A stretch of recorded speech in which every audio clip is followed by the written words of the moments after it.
বর্তমান পৃথিবীর এত অগ্রযাত্রার পেছনে অন্যতম যেই কারণটা রয়েছে সেটা হচ্ছে বিজ্ঞানী এবং গণিতবিদদের অক্লান্ত পরিশ্রম। তারা অক্লান্ত পরিশ্রমের মাধ্যমে আমাদেরকে যেটা উপহার দিয়েছেন সেটা হচ্ছে বিভিন্ন ধরনের সূত্র। যেসব সূত্র প্রয়োগ করে আমরা পৃথিবীর কাঠামো সম্পূর্ণরূপে পরিবর্তন করে ফেলছি। এখন আপনার মনে কি কোনো প্রশ্ন এসেছে যে তারা এই সূত্র আবিষ্কার করে কী লাভটা পান, বা তারা কি কোথাও থেকে অর্থ পান কিনা এই সূত্র আবিষ্কারের জন্য? তো এই ভিডিওটি আপনার জন্য। আজকের ভিডিওতে আমি আপনাদের সাথে শেয়ার করব যে এইসব বিজ্ঞানী বা গণিতবিদরা যারা নতুন সূত্র তৈরি করে থাকেন তারা আসলে কোথা থেকে অর্থ উপার্জন করেন। আজকের ভিডিওতে আমি 5টি ওয়ে বলবো তাদের ইনকাম করার। তো এই 5টি ওয়ের বাইরেও হয়তো কিছু ওয়ে থাকতে পারে, কিন্তু এই 5টি হচ্ছে তাদের ইনকাম করার অন্যতম উপায়।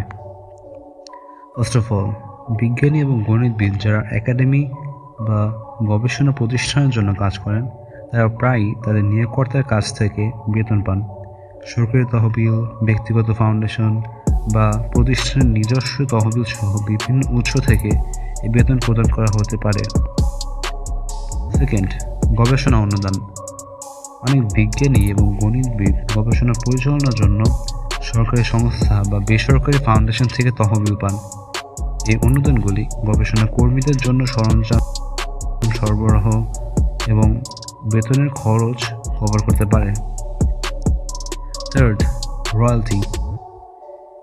যদি একজন বিজ্ঞানী বা গণিতবিদ এমন একটি সূত্র তৈরি করেন যা একটি পণ্য বা পরিষেবাতে ব্যবহৃত হয়, তবে তারা সেই পণ্য বা পরিষেবার বিক্রয় থেকে রয়্যালটি পাওয়ার অধিকারী হতে পারে। উদাহরণস্বরূপ, একজন গণিতবিদ যিনি একটি অ্যালগরিদম তৈরি করেন যা একটি আর্থিক ট্রেডিং প্রোগ্রামে ব্যবহৃত হয়, সে প্রোগ্রাম দ্বারা উৎপন্ন লাভের শতাংশ পেতে পারে। ফোর্থ, পরামর্শ ফি। বিজ্ঞানী এবং গণিতবিদদের একটি নির্দিষ্ট সমস্যা সম্পর্কে পরামর্শ বা দক্ষতা প্রদানের জন্য কোম্পানি বা অন্যান্য সংস্থা দ্বারা নিয়োগ হতে পারে। তাদের সময় এবং দক্ষতার জন্য তাদের একটি পরামর্শ ফি প্রদান করা হতে পারে। এবং লাস্ট যে পয়েন্ট আমি উল্লেখ করবো সেটা হচ্ছে বুদ্ধিভিত্তিক সম্পত্তি।